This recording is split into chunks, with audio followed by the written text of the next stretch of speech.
It honestly felt like art chose me. I didn't choose art. I didn't have a choice in the matter.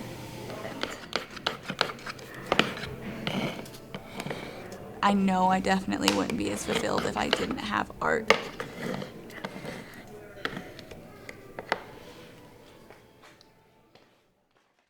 I always grew up hanging out with the public art. I remember one of my first memories is there's these bowls in front of the Animal Sciences building, and I have pictures when I was like little of just crawling all over those. It's meant to be touched and it's meant to be felt and experienced.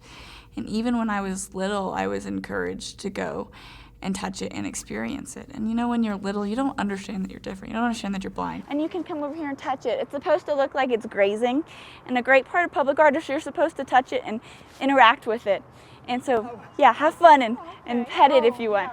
And so it was like a time for me to interact with art, like one-on-one.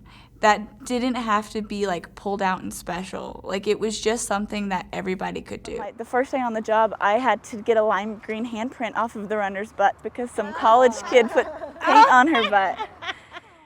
It honestly kind of led me in the direction of art education because I love hearing other people's opinions of art. I think it's important. I think when art is talked about, it makes it relevant.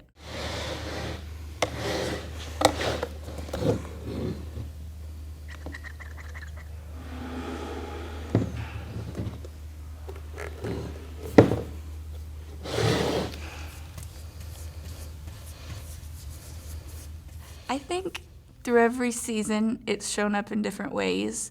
When I was little, until I was about 10, I've had like 40 surgeries. I had a 7-part eye surgery, and I was inside for the whole summer. And so my dad made me like a loft, like a little craft loft is what we called it. And so I could like go upstairs in my room, and I could just create and create and create.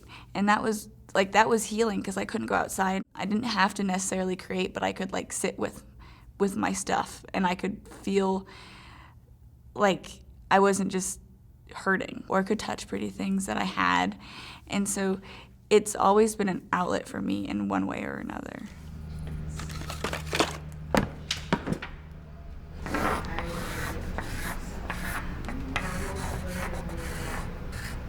First time I met her, we were in an ARD for her, which is a big meeting with all the teachers, all the therapists, everything. There was probably 20 people.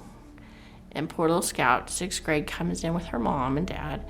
Well, since they had told me that I had a blind student, I thought I need to research this before I met her. She had gone to the store and she found this book that was the Black Book of Colors. And so it was a black book that explained colors in Braille. My parents said that she was the only teacher who actually bent down to my level and talked to me. And she said, so we knew Miss Garrison was going to be a safe place because she actually talked to me. And so the first thing she did when we walked in, she had it like right by the door. So I didn't even get like 3 steps into the classroom before she handed me this book.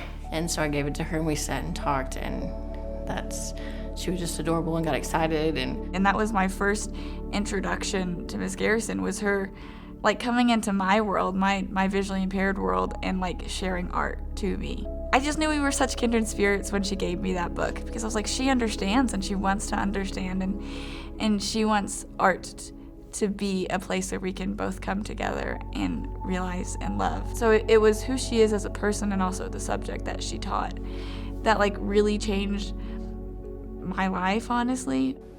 Because that's why I'm still here. And that's milestones. I don't know if she told you the story about how she got milestones. Milestones is an indoor all-ability playground so that kids from like all ages and all abilities can come in indoors and play and have a safe space to do that.